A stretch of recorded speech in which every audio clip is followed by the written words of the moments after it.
Guys, welcome to my channel Spooky Words. और मैं हूं रोहन और ये मेरा चैनल का पहला वीडियो है। और चैनल का लोगो देख के तो आप समझ ही गए होंगे, स्पूकी वर्ड्स इसका मतलब है डरावनी कहानियाँ, डरावना कुछ। और मैं अभी पैरानॉर्मल एक्टिविटीज़ से जुड़ी या कुछ डरावनी कहानी मैं सुनाने वाला हूं। अभी जल्दी जल्दी इस वीडियो को लाइक करके सब्सक्राइब कर दीजिए और वीडियो को शेयर कर दीजिए। मैं आशा करता हूं कि ये स्टोरी आप लोगों को अच्छी लगे। तो स्टार्ट करते हैं आज का वीडियो। और आज का ये स्टोरी जिन्होंने मुझे भेजा है उनका नाम है पूजा जायसवाल। ये घटना उनके साथ हुई है, उनके खुद के साथ। और ये जहाँ पर हुई है ये घटना, जो इस प्लेस का नाम है, उन्होंने बोला है कि इस प्लेस का नाम सीक्रेट ही रखे। तो मैं इस प्लेस का नाम सीक्रेट रख के स्टोरी को स्टार्ट करता हूँ।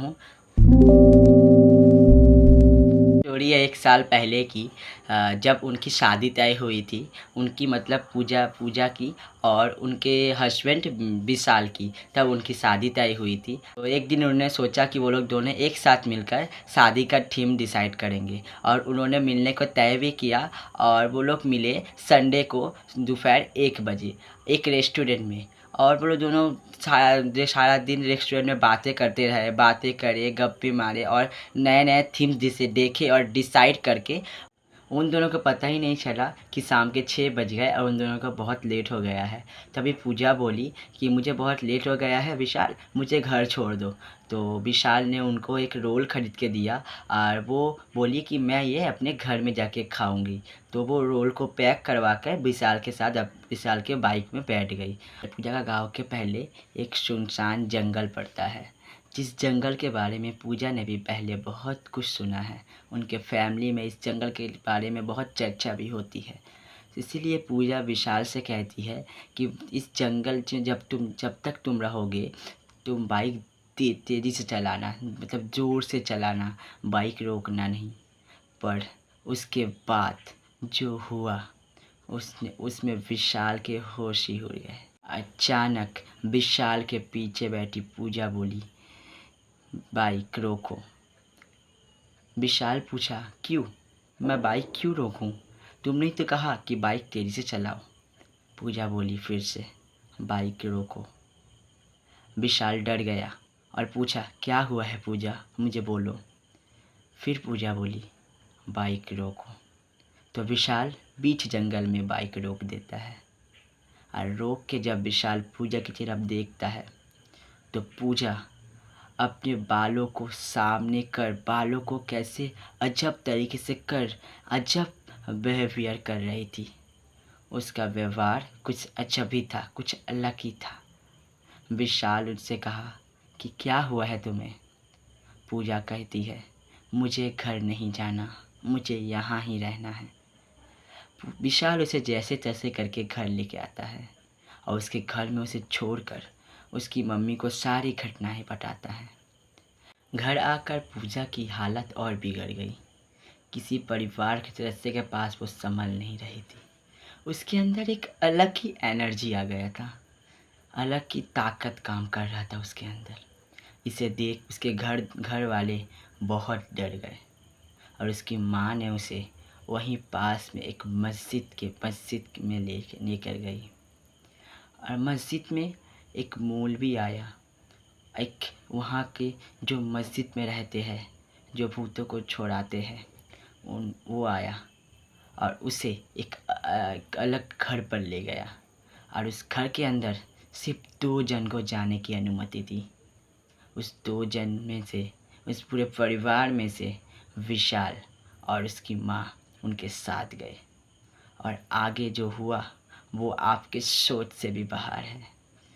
पूजा अंदर जाके ही अपने फैमिली के, उसकी माँ के ऊपर अटैक कर देती है। उसकी माँ के ऊपर वो एक भारी चीज़ फेंक कर मारती है और अपने ही प्यार को, अपने ही मंगेतर को वो मारने की कोशिश करती है।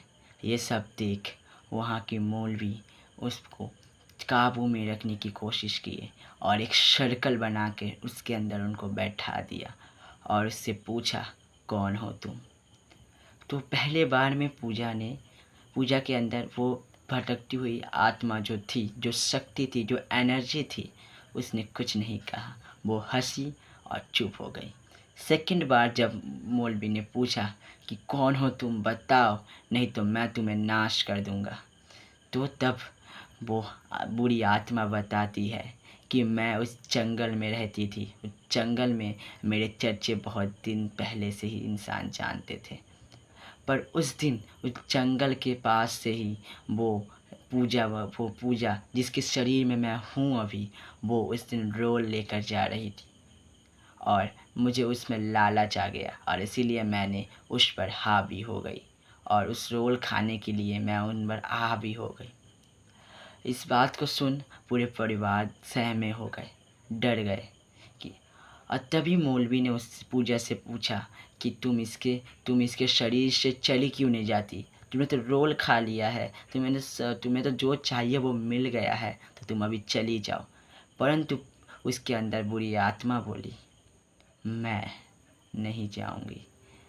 तब मौलवी ने पूछा, क्यों? तुम्हें तो जो चाहिए वो मिल गया है, तुम अब चली जाओ। तो वो बोलती है कि नहीं, मुझे इसके शरीर में बहुत सुकून मिल रहा है, इसके शरीर में मुझे बहुत मज़ा आ रहा है, मैं इसे छोड़कर नहीं जाऊंगी। अपने शक्ति बहुत प्रयोग की उस पर, तभी उसने कहा, ठीक है, मैं चली जाऊंगी इसे छोड़कर। तभी मौलवी कहता है कि मैं कैसे समझूं कि तुम इसको छोड़कर चली गई हो? तो वो बुरी आत्मा कहती है कि सामने एक पेड़ है, तुम देखना कि मैं उस पेड़ को हिलाते हुए जाऊंगी। और उसके वादे के अनुसार वो उस पेड़ को हिलाते हुए चले जाती है। उसके इस घटना को बीते 1 साल हो चुके हैं। अभी विशाल और पूजा की शादी भी हो चुकी है। पूजा अब भी डरी सहमी रहती है कि मेरे अंदर बुरी आत्मा आई थी, इस बात से लेकर। अभी वो उस गांव से बहुत दूर रहते हैं, उस जंगल से बहुत दूर रहते हैं। तो आज की कहानी यहीं पर ख़त्म करता हूँ मैं। अगर आपको ये कहानी अच्छी लगे तो लाइक कर दीजिए, चैनल को सब्सक्राइब कर दीजिए। मैं फिर से कहता हूँ, चैनल को सब्सक्राइब कर दीजिए। और इससे भी अच्छी अच्छी कहानी सुनने के लिए, इससे भी डरावनी कहानी सुनने के लिए मेरे चैनल को सब्सक्राइब कर दीजिए और बेल आइकन को दबा के ऑल को प्रेस कर दीजिए। तो गाइस, मैं सबको अलविदा कहता हूँ। मैं फिर लौटूंगा एक नई कहानी लेके, तब तक के लिए आप लोग को वेट करिए।